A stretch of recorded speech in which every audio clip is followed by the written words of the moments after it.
내란 특검팀의 조승사자 조은석 특검이 그야말로 윤석열의 방패를 찢어 윤석열을 고립시키려는 것 같습니다. 내란 특검팀이 윤석열 변호인단의 수사방해 수사를 본격화하며 윤석열 무장해제에 돌입했다는 소식입니다. 세계일보 단독입니다.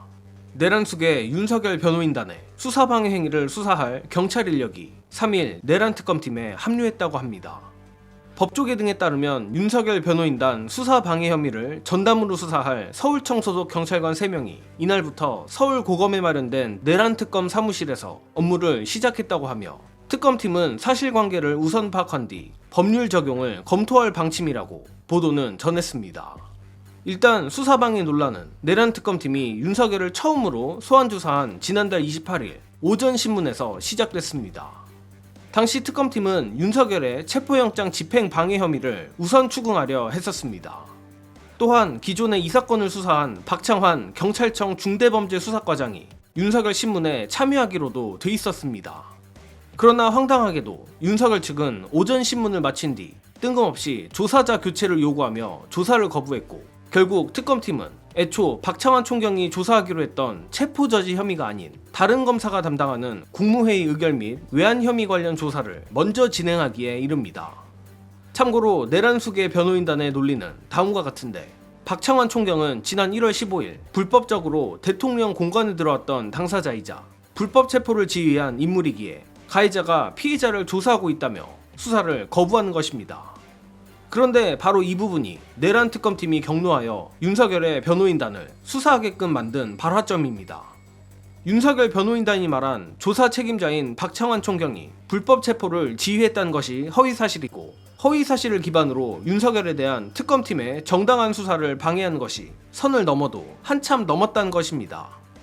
이에 내란 특검팀은 지난 28일에도 변호인들의 허위사실 유포에 의한 수사방해에 대해선 내란 특검법에 조항이 명시되어 있고 처벌 조항도 있어서 단호하게 대처할 것이라 강조했고, 윤석열 측이 29일 사법경찰관의 신문은 형사소송법에 어긋난다는 취지의 입장문을 내자 특검은 이 역시 수사방해 행위로 간주하고 별도 수사 방침을 밝힌 바 있습니다.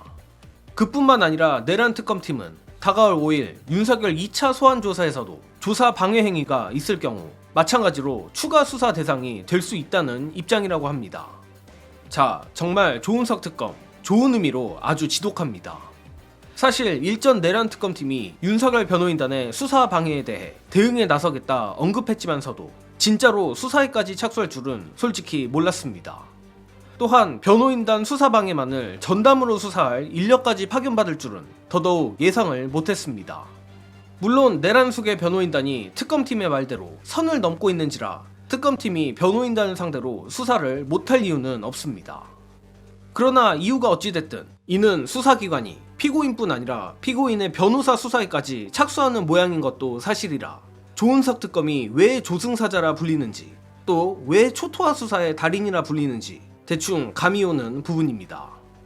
특히 이번 조치를 좀 더 구조적으로 보자면 특검팀이 윤석열 변호인단의 운신의 폭을 완전히 좁혀놓음으로써 피의자 윤석열을 고립시켜 무장 해제시키겠다는 의도로 보입니다. 다만 상대가 윤석열이니 특검팀의 이번 조치가 통쾌한 것이지 사실 개인적으론 섬뜩한 느낌도 살짝 있습니다. 이는 마치 과거 검찰이 이재명 대통령을 잡기 위해 이재명 대통령의 변호를 맡았던 이태영 변호사의 사무실을 압수수색하는 검찰의 잔인한 수사 방식이 떠오르는데, 그럼에도 불구하고 최악의 내란 범죄를 일으킨 수괴에게는 그야말로 찰떡같은 수사 방식이 아닌가 싶습니다. 아무튼 윤석열과 변호인단이 얕은 꾀를 내며 조은석 특검을 농락해보려다 되려 집단으로 빵에 가게 생겼습니다. 이들의 어설픈 언론 플레이가 내란 속의 의뢰인은 물론 변호인단 스스로를 공경에 빠뜨린 셈이며, 애초에 황당하기 그지없는 핑계로 수사를 삐대보겠다는 것부터가 코미디지만 언론 플레이 실력을 놓고 봐도 윤석열과 변호인단은 상대를 잘못 고른 것 같습니다. 많이들 공감하시듯 조은석 특검이 언론 플레이를 잘하는 데에는 보다 근본적인 이유가 있다고 하는데, 끝으로 경향신문 법조기자 출신 구교영 기자가 밝히는 조은석 특검이 언론 플레이를 기가 막히게 잘하는 이유 안내드리며 이번 소식은 여기서 마칩니다. 영상 봐주신 여러분 감사합니다.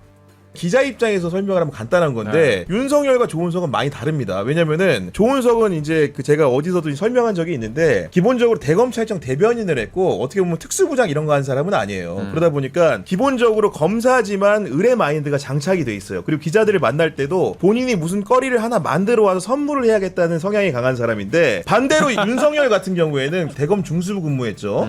중앙지검 특수일부 같은 데 근무하다 보니까 기자들이 그 정보를 얻기 위해서 정보의 비대칭 속에서 뭐 하나 달라고 애걸복걸하는 지위에서 갑의 관계에만 있던 분이에요. 그러니까 기자들이 진심으로 글을 필요로 한 게 아니고 사실은 그게 정보를 필요로 한 건데 그 사람은 기자들이 나를 열망하는구나 이렇게 착각을 하면서 살아온 분이. 그러니까 그런 각도에서 언론을 보니까 지금까지 내가 권력이 있고 힘이 있을 때는 언론이 자기를 따라왔는데 어느 순간 끈 떨어지니까 언론이 다 개무시를 합니다. 이 모든 전략 싸움을 조은석과 해본들 조은석은 의뢰 입장에서 기자들이 뭘 원하는지를 너무 잘 알고 있어. 근데 윤석열은 그 니즈 고객의 수요를 전혀 모르는 사람이고 권력이 있었기 때문에 태양이기 때문에 기자들이 찾아갔던 걸 모르는 겁니다.